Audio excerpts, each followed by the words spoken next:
I've been arguing for some time now that we're just looking for consciousness in the wrong place. We're going about thinking of the problem of consciousness in the wrong way. Now, it's no controversy that we don't yet, as I just mentioned a little while ago, that we don't have a good theory of consciousness. There's no question that we don't yet have anything like a standard model of consciousness. And yet, so much research in this area seems constrained by assumptions that are optional, namely the assumption that consciousness happens in the brain, that consciousness must happen inside of us. The brain is not an isolated physical system. The brain is embedded in the body, and the body is situated in an environment, and the environment and the living organism is actively in exchange with its environment. So maybe we need to extend our account of where the consciousness is happening. And if we do that, if we sort of take a wider angle view of what the field is where we're going to try to build up an explanation, I believe we can actually begin to understand better how consciousness arises as a natural phenomenon. And the solution is to realize that it arises not as the product of a certain internal action, but rather something that depends on the brain, body, and the world in a dynamic exchange. So when I say that consciousness is not something that happens inside us, but something we do, I'm gesturing in the direction of this idea that consciousness needs to be understood in a dynamic, world-involving way, that organisms are these locuses of dynamic flow and exchange.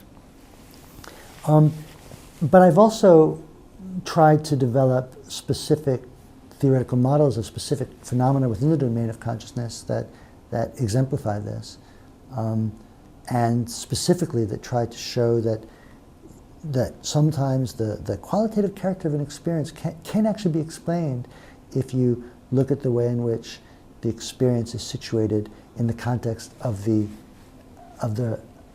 animal or perceiver's organized activity, organized movement and interaction with the environment. The gateway into the subconscious. Sleep. The life that occupies 1/3 of our stay on Earth is the natural door into the subconscious. So it is with sleep that we are now concerned. The conscious 2/3 of our life on Earth is measured by the degree of attention we give sleep. Our understanding of and delight in what sleep has to bestow will cause us, night after night, to set out for it as though we were keeping an appointment with a lover. It is in sleep that man enters the subconscious to make his impressions and receive his instructions. In these states, the conscious and subconscious are creatively joined. The male and female become one flesh. Sleep is the time when the male or conscious mind turns from the world of sense to seek its lover or subconscious self. Whatever you have in consciousness as you go to sleep is the measure of your expression in the waking 2/3 of your life on Earth. The unconsciousness of sleep is the normal state of the subconscious, because all things come from within yourself, and your conception of yourself determines that which comes. You should always feel the wish fulfilled before you drop off to sleep. You never draw out of the deep of yourself that which you want. You always draw that which you are, and you are that which you feel yourself to be, as well as that which you feel as true of others. To be realized, then, the wish must be resolved into the feeling of being, or having, or witnessing the state sought. This is accomplished by assuming the feeling of the wish fulfilled. The feeling which comes in response to the question, how would I feel were my wish realized, is the feeling which should monopolize and immobilize your attention as you relax into sleep. You must be in the consciousness of being, or having that which you want to be, or to have before you drop off to sleep. Once asleep, man has no freedom of choice. His entire slumber is dominated by his last waking concept of self. Nations, as well as people, are only what you believe them to be. No matter what the problem is, no matter where it is, no matter whom it concerns, you have no one to change but yourself. And you have neither opponent nor helper in bringing about the change within yourself.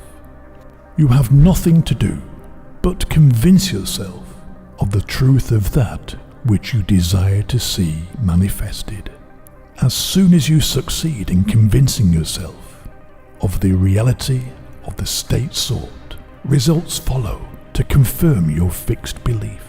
Realization of your wish is accomplished by assuming the feeling of the wish fulfilled.